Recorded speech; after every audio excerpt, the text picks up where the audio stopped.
Hello, Bill Molyneux here for Bill's Wargame World and Bill's History World, and I'm with Goober the Traveling Bear, and we are at the Maryland Veterans Memorial Museum in Newburgh, Maryland, La Plata, Maryland, and we are here to work on videos today for both the Vietnam room for weapons of the Vietnam era, and also we're going to be discussing the Korean War room and weapons of the Korean War. So Mr. Now and Miss Connie, the ambassadors here, will be giving us a tour for both of those rooms today. And the date is March 17th, 2024. Fully Goober approved, one of his favorite museums. Hello everyone, I'm with Mr. Now here at the Maryland Veterans Museum, Memorial Veterans Museum. Is that correct, Mr. Now? That's correct. And Mr. Now, what are you going to talk to us about today? Well, I'll try to go over some of the weapons that were used by both U.S. Allied forces and the Communist forces during the Third Vietnamese conflict. And hope you get something out of it. And I'll do my best without getting too nerdy and deep dive and then too involved in it. So, all right, so where are we going to start? Well, we're going to start with this. We're going to start with the pre-1965 era. A lot of them, the American advisors of pre-1965, those who were like Ranger qualified infantry officers and NCOs, were acting as advisors to the South Vietnamese Ranger battalions. A lot of them were armed with World War II issue M1 carbines like this. And then some of them were also armed with these weapons as well. Let me find some here. And some of the pre-1965 advisors were armed with M1 and M2 carbines.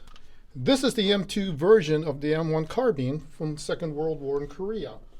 What makes this called the M2 is because this was a select fire weapon. As you can see here, that little switch right up there enabled it to fire from semi-full automatic mode. These were developed during the tail end of World War II.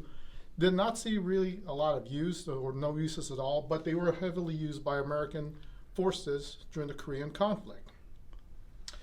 Another weapon you see here, it was a replacement to the rifle grenades that were used, rifle grenade launchers that were used in World War II in Korea. This is a 40mm M79 grenade launcher, affectionately known as sometimes known as the thumper or the blue tube. And I can show you some. All right. Now, as I explained, if you're the grenadier of a rifle squad or a fire team, you're issued this single-shot 40mm grenade launcher. Unfortunately, that was at the time that was the only weapon. Other than that, you only had a .45 caliber sidearm. So some troops, some of the grenadiers, did not like that. So what Colt Industries did, so they developed these grenade launchers. Okay. Now going back to the grenade launchers, what Colt did, because some grenadiers did not like the idea of having only that single shot 40mm grenade launcher, they came up with this attachment underneath the rifle barrel known as the XM148. X stands for experimental. As you can see this picture here of a 4-man Australian SAS patrol, they all have grenade launchers.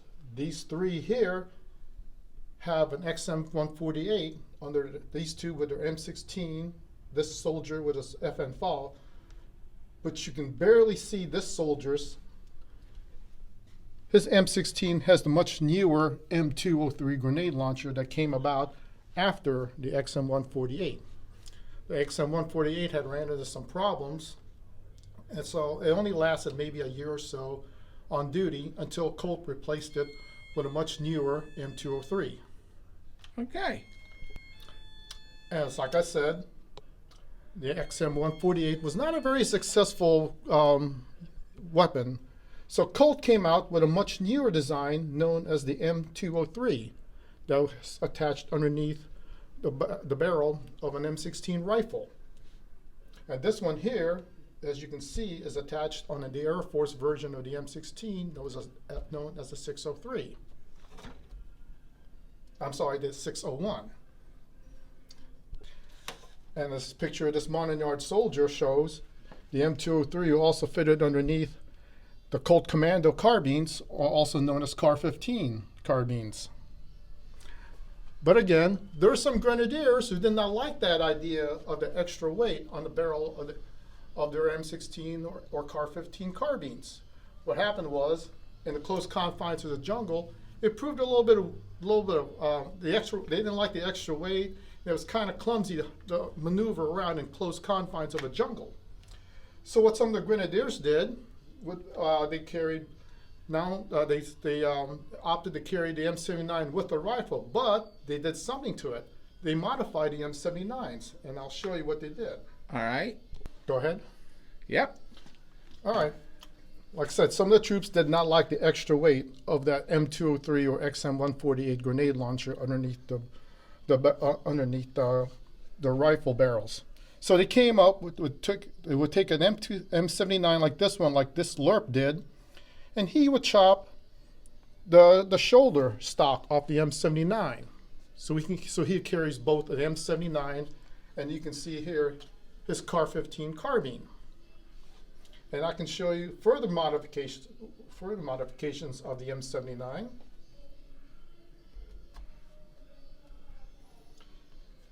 Some soldiers, especially those in the special forces and in MACV-SOG, took it a bit further, not only chopped the shoulder stock, but chopped some of the barrel and the hand grip down much shorter. A lot of troops jokingly call this the pirate gun. And so they have both a pirate gun and a carbine and a rifle with them. In fact, the M79 and then even the pirate gun variation of it, even though it was already outdated by the mid to late 1970s and replaced by the M203, it soldiered on with special operations forces well into the global war on terror, even in the pirate gun configuration. Wow. Okay, now let's get to 1965. Basically, when LBJ committed conventional forces in the South Vietnam, a lot of early Marines and soldiers carried with them an M14 rifle. Basically, the M14 is nothing more than a re-engineered M1 Garand. You can just look at it, and if you know what M1 Garands look like, it's basically the same thing. The only thing is, the gas system here, the operating rod, had been shortened down. And Garand originally wanted the not the M1 carbine, but the M1 Garand rifle to be fed with a 20-round BAR magazine. Well, they got their wish this time, only instead of 30-06, it uses a 7.62 NATO round. It's basically almost the same as a 30-06 in terms of kinetic energy and ability. And the only thing other than that makes it a little bit more different is right here, if you can see that, that's the selector lever that you can switch the M14 to fire semi and full automatic. Now, the trouble with the M14 was the first time American soldiers got into a major firefight with the army of the North Vietnamese, the North Vietnamese Army, or sometimes they've been known as the People's Army of Vietnam. First time they encountered them in combat, they were armed with AKMs or the Chinese version Type 56. The M14 is very uncontrollable in full automatic mode. A lot of the soldiers and Marines who first encountered the PAVN in combat with the Type 56 or the AKM were heavily overmatched. The M14 cannot fire full automatic in the very controlled setting. It's very uncontrollable. And the only way the soldiers can overwhelm the North Vietnamese firing their AKs at full auto at them was to use their M60 medium machine guns. And I can show you what they look like. All right. Okay. This was the replacement M60 general purpose machine gun that replaced the Browning 1919 air-cooled and water-cooled machine guns that American forces used in World War II in Korea. What makes this different was there was a lot of German influence on the M60. A lot of the designers took the feed tray and feed mechanisms of the German MG42 and the gas operating system of the FG42, which is the Fallschirmjäger Gewehr 42 paratrooper rifle. The Browning machine guns used the inertia from the recoil in order to feed rounds into the mechanism, whereas this uses a gas-operated system that's similar to that of Browning automatic rifle or the British Bren light machine gun that's magazine fed. All right, take it away. Okay. Now, the M60 machine gun, like I said, replaced the old Browning M1919 air-cooled and water-cooled machine guns from World War II in Korea. Now, it's a heavy weapon, over 23 pounds. That's not fully loaded. So some machine gunners assigned to the LRPs, long-range recce patrols, special forces, or SOG, or even SEALs, they lightened the machine gun. What some of them did, they removed the shoulder stock, the front bipod, the carrying handle, and even the rear sight, trimmed down maybe 5 pounds or so. So an M60 being a crew-served weapon of 3 became an individual weapon of 1, for especially those if you're in a long-range reconnaissance patrol or in MACV SOG. So basically you're carrying this by yourself, but so you want to lighten the load up, and I can show you some further modifications. Now, how much ammunition would that person be carrying on them? It's common to have upwards up to 400 rounds, but you also have other members of the squad or your LRP team, they would carry an extra belt with them. So sometimes when you see pictures, Vietnam pictures of other troops carrying belts, that's for the machine gunner. Okay. And because in some units, like the LRPs and SOGers, you're only operating in 6 to 8 man teams. So you don't have an assistant gunner, you don't have an ammo bearer. You're it. So Okay. since you're it in that LRP team, that 6 to 8 man LRP team, you got to find ways to lower the weight of that weapon and possibly carry extra rounds. So let me give you another demonstration. Okay. Well, talk about GI innovation.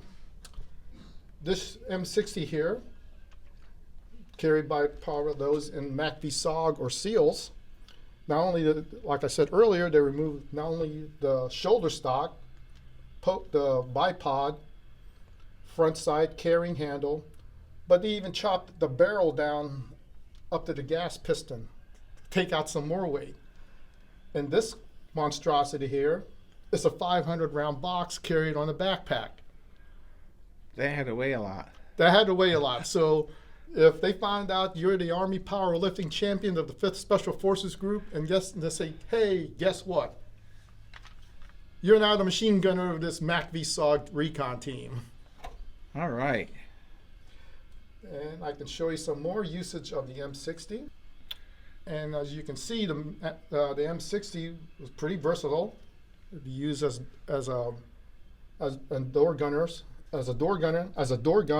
on UH-1 troopship helicopters. Okay. And this early gunships, before the Cobras came about, you can see 2 M60s on each side of this gunship, a single 7-shot rocket pod, about 60 millimeter in caliber. And if you can see these 2 door gunners here, they have their own individual M60 machine gun. So Wow. talk about added firepower. Quite amazing. All right. And like I said before, the designers of the M60 drew inspiration from the German MG42. And what they also noticed about the MG42 is its quick barrel change capability. So this is a picture taken from the 80s. You see these Air Force airmen practicing an M60. And you can see how the barrel is easily removable because there's a switch here, you turn it, that'll disengage the barrel, and you can just remove it and put in a new barrel. Whereas the old Browning machine guns pretty much had to use like a screwdriver to replace that barrel. But unlike the MG42's barrel, quick change barrel, this kind of like was inspired almost like from the British Bren light machine gun. All right. Well, Mr. Now, where are we at now? Well, we're going to talk about 2 weapons It's been debated to death, but the topic will not go away. The United States M16 and the Soviet-made AKM, some people call it the AK-47.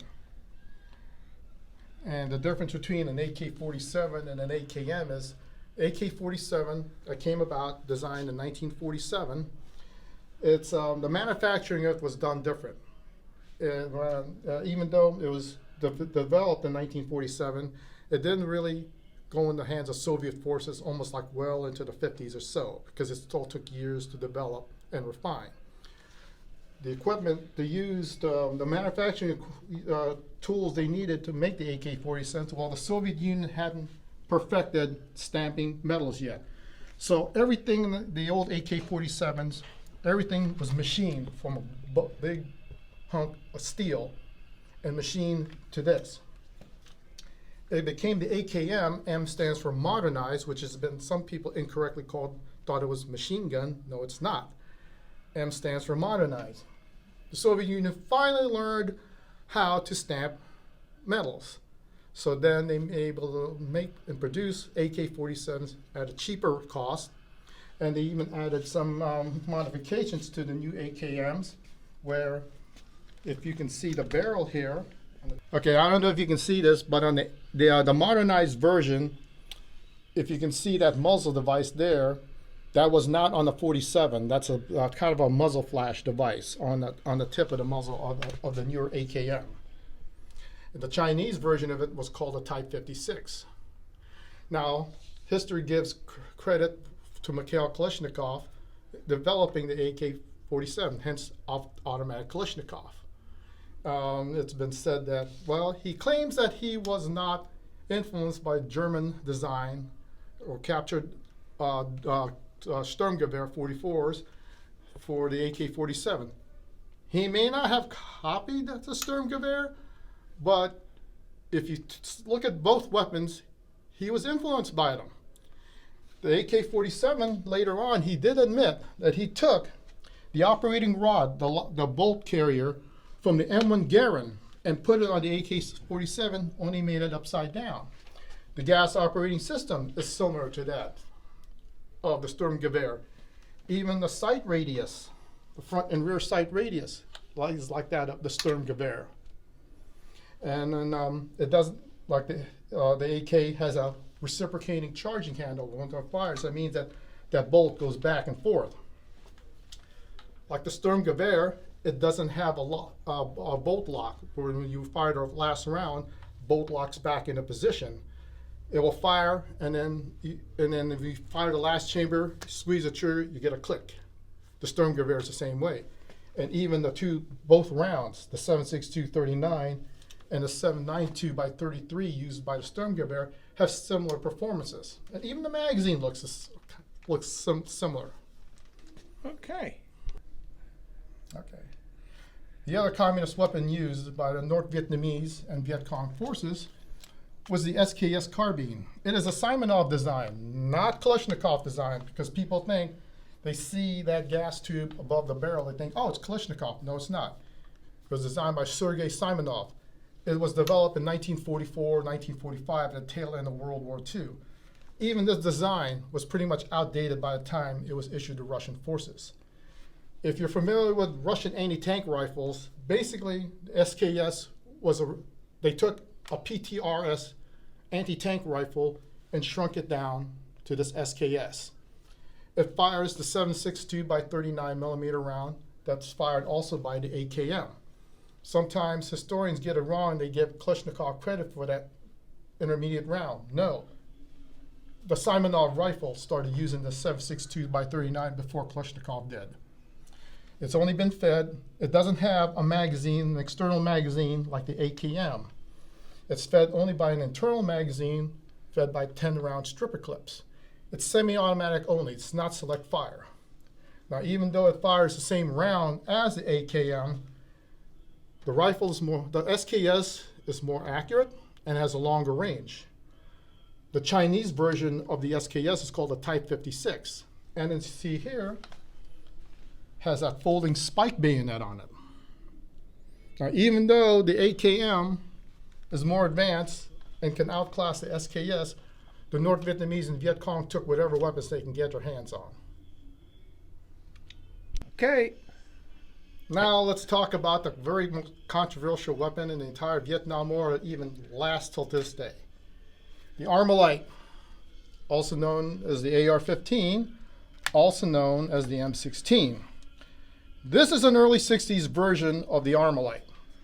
It was made by Colt, known as the SP-1. The first branch of the military to actually adopt it was the United States Air Force. Then Air Force Chief of Staff Curtis LeMay, who led bombing campaigns over Nazi Germany and Imperial Japan during the Second World War, wanted new weapons to replace those base security forces. They still had outdated hand-me-down weapons from World War II, like M1 carbines, M2 carbines. He needed something more. Colt representative invited General LeMay to a barbecue picnic and gave him a shooting demonstration, and he was so impressed by it, he said, let's do it. LeMay tried to get the United States Army to test it for him. Well, the Army bureaucracy said, no, we don't like that. They rejected the AR platform the same way they rejected Eugene Sonner's AR-10 because it was not invented by the government.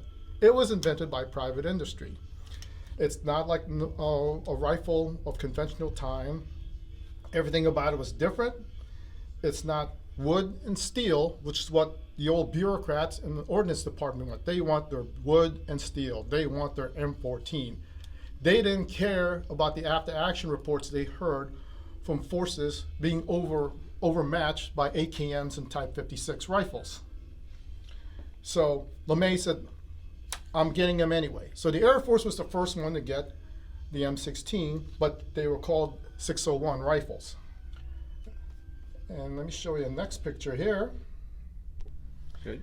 This is the pre-1965 Special Forces advisor. Now, he is holding the 601.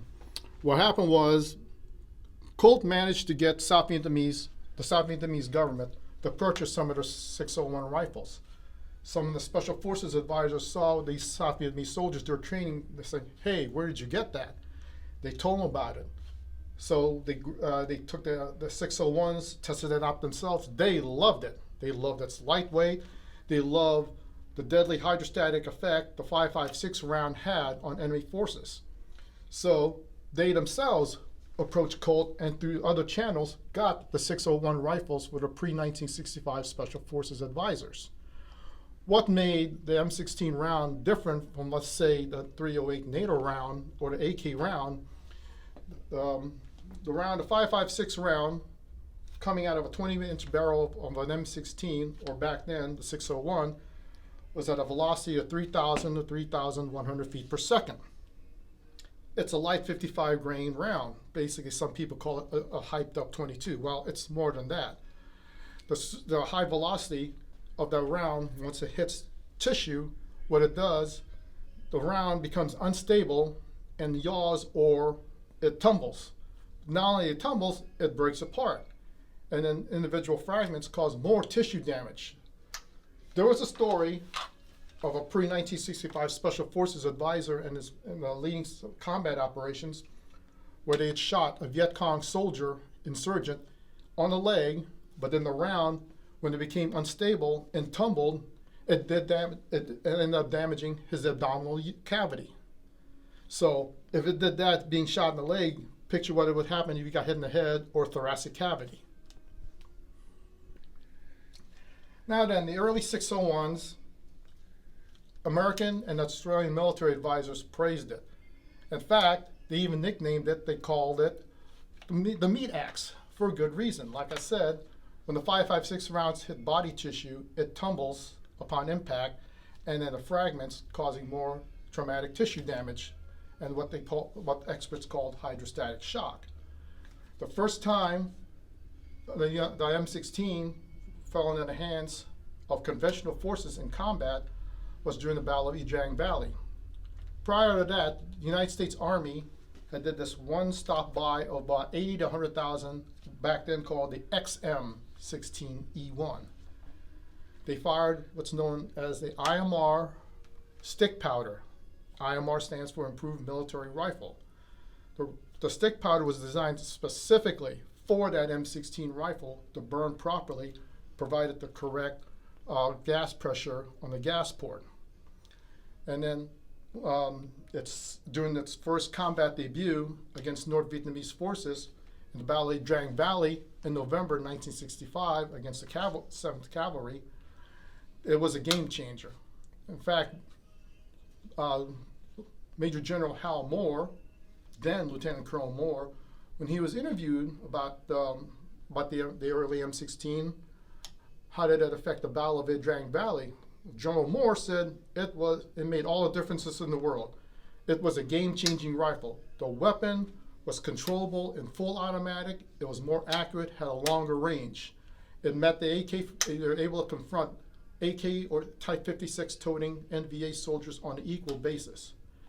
Now, after that incident, when Westmoreland read about the after-action report, he ordered all ground forces, Army and Marines, to be equipped with the M16E1. Then Secretary of Defense McNamara ordered the United States Armies develop this weapon further and make sure it's ready for combat uses for all forces. All right. So Defense Secretary McNamara ordered the XM16E1 to be further developed and then get it ready for widespread combat usage. Well, Army Ordnance Bureau stuck with very traditional-minded, unbending, unwavering bureaucrats wanted to know, we want our beloved steel and wood M14. They actually sabotaged the M16. They did not want it. They hated it the same way they hated the AR-10 because it wasn't invented by the government. So what they did, they changed the propellant from the stick powder that was designed for this weapon to surplus ball powder. And what happened was that ball powder burned at a different rate. So what happened was you got this.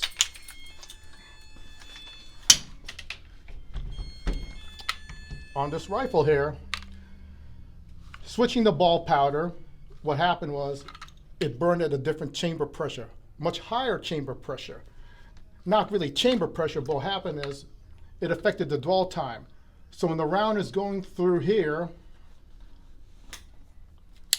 when the round is going through the tube and when it passes this point, that's called dwell time. That's when the gas goes up to this port and then the gas goes right through this tube and the tube pushes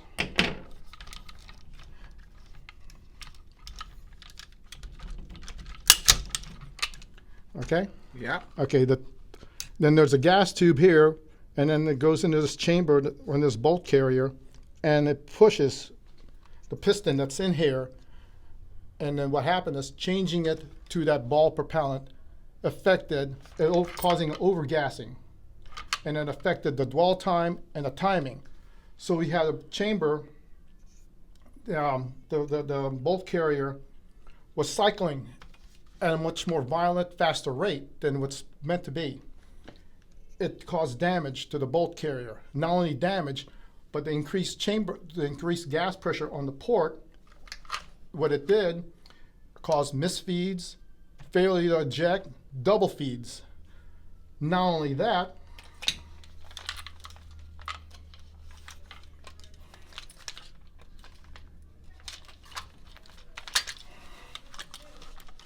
as you can see here, that's the buffer right there. The recoil spring is in that right there. It's also in that stock. Wow. Now, because of the increased gas port pressure, overgassing, the buffer was too light to handle that. To make matters worse, back then, the rifles were not chrome. The chamber and bore were not chrome plated, and the powder residue was very corrosive. And then the bureaucrats and Ordnance Bureau said, let's not issue any cleaning kits because somehow they got it in their heads that the rifle was self-cleaning. There's no such thing as a self-cleaning rifle. That's when you had disasters. That's when you started having stoppages. Unfortunately, it took it had to take an act of congressional hearing to finally straighten it out. There have been the Ordnance Bureau ignored complaints. There were even television and newspaper articles written about it. And still Ordnance Bureau ignored the complaints and the problem. So finally, like I said, 1968, there was a congressional inquiry as to what went wrong. They found out that Ordnance Bureau was negligent. The average troop, it was not his fault. He knew what he saw. He didn't know there was bureaucracy. He didn't know there was stubbornness on the Ordnance Bureau, that they hated this rifle. And changing also from the ball propellant that burned at a higher gas pressure here in the port, and the powder residue was also corrosive, and not cleaning your weapon leads to disaster. Okay. So after the 1968 congressional hearings, finally Ordnance Bureau was ordered, listen, you need to straighten that out. And so a lot of heads rolled because of that. And so instead of switching to the IMR stick powder it was originally designed to do, they remodeled the rifle called the M16A1 to work with the current ball powder that they were using. But other things they did was this. They put they chrome lined the chamber and the barrel, the bore inside. The port on the gas, the port was reduced, the opening in the gas port was reduced to allow for the overpressure.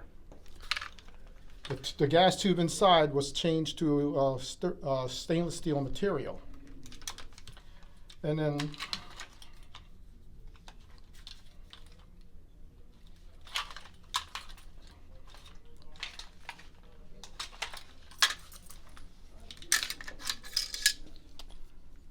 the bolt carrier, this is a civilian bolt carrier, not a military bolt carrier. The bolt carrier was given a manganese phosphate coating on it. It was made ruggedized and heavier because what happened was the overgassing in the early bolts was destroying this part of the bolt right there. It was destroying that because of the overpressure, overgassing. So they ruggedized this and coated it with a manganese phosphate. And like I said, the chamber and bore were chrome plated. Even the buffer here was made heavier. The early 601 had this what's called a duck-billed open prong muzzle flash. It was replaced by this called bird cage. There's an enclosed bird cage muzzle flash. The barrel was made heavier as well. And the most important thing about it was the issuance of a cleaning kit. Now the cleaning kit. All right, Mr. Nell, where are we at now? We're on the cleaning kit? The cleaning kit. One of the most important things that came out of the improvement of the M16A1 was the issuance of this cleaning kit. So what they did on the stock of the M16A2, there's a trap door on that stock. Open that compartment, that's where the cleaning kit goes. And before, there was no issuance of cleaning kit. Where they got the notion that the weapon was self-cleaning, some say it came from Colt. Wow. Well, do you want to end our Vietnam weapons video here? I can talk about one more thing. All right, let's pause the camera and you take me to that area. All right. The last thing I want to talk about of the Armalite platform was, even though the M16 is lighter and shorter than the M14, there's still troops from the LRPS, Long Range Recce Patrol, Special Forces, MACV-SOG, who wanted a shorter version of that rifle. It came out with this. Colt came out with this. It was first known as the XM177. Let me show you one. Okay. So Colt answered the calls from the LRPS and the Special Forces, came out with what's known as the XM177. There were two models. The 177 had a 10.5-inch barrel. Well, it had some cycling issues, things like that. You reduce the barrel length of a weapon, you have problems. you have overgassing and things like that. So they came out with a newer version, XM177E1. All they did was lengthen the barrel by an inch, and that improved the cycling of the weapon. Now what this device here is known as a moderator. When you reduce the length of a barrel of a rifle, it makes a tremendous muzzle flash. And not only that, it increases the report of the weapon. What the moderator did was reduce that muzzle flash. Now, did it reduce the level of the decibels? I don't really know. Some say it did, but I don't really know. I don't really know. So here is a loadout from ALERP.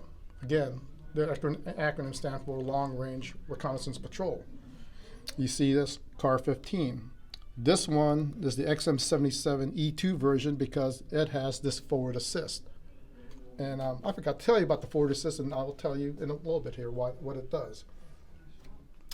And the E2 has this forward assist, and has a 10, and then has the 11.5-inch barrel. And you can see 20 round, standard issue 20 round magazines. And each pouch here, even though they were designed, this 1956 pouch was designed to hold 2 M14 magazines. Well, Saugers or LERPs can stuff upwards up to 4 magazines in each ammo pouch. All right.